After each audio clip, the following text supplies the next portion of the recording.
Peggy 16.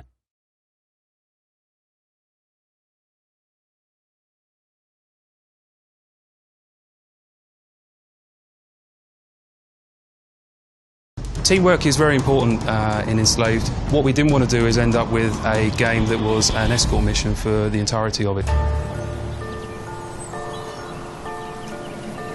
Teamwork is crucial to the game because there are situations that you encounter where perhaps Monkey could traverse it but Trip couldn't, or vice versa. And so you need to work out how to get through the environment without killing Trip, because that'll kill you. So it's very important that the two characters work together to overcome the obstacles. And each of them brings a unique talent or ability to help solve the problems. Monkey is able to pick Trip up and literally throw her up to higher levels, where she can then go and access the door or drop something down for Monkey to then climb up. Monkey is very much a fighter. He's more about just attacking and protecting Trip, which is his main mission. And Trip is there to be protected, but also she's got technical abilities that are way beyond Monkey. She can identify faults in some of the robots that Monkey encounters, and if Monkey uses that fault, he can, say, rip off one of the arms of the scouts and turn that scout into a walking bomb, which he then throws into a number of other robots and causes massive destruction. Monkey does the fighting, the clambering, the kind of violent action, and Trip does the reprogramming of technology, doing strategic reconnaissance, and basically together they work as a team.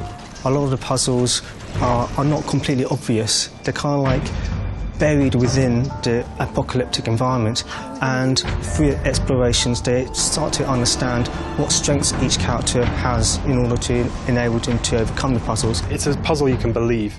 You know, it's not some strange thing. I think that's going to make it a lot more memorable, because you're going to actually go, you know, it's almost, you don't realise it's a puzzle until you're halfway through it and you understand, okay, I've now got to do this, and I've got to do this, and it comes together. So in this world, the war ended about 50 or so years ago. There are mechs still around that will activate it if you trip them. These are mechs that have been left over from wars long ago, where they pretty much destroyed all of humanity. And this is analogous to landmines, like in places like Cambodia and so forth. So they're still killing thousands of people, even though the war was over decades ago.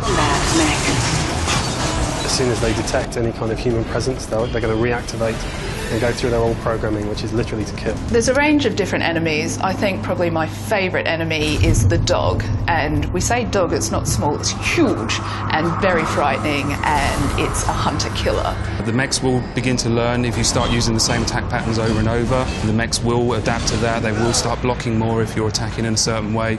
So you need to explore the different combos that Monkey has. We have to use the environment to maneuver yourself around. It's a tactical gameplay.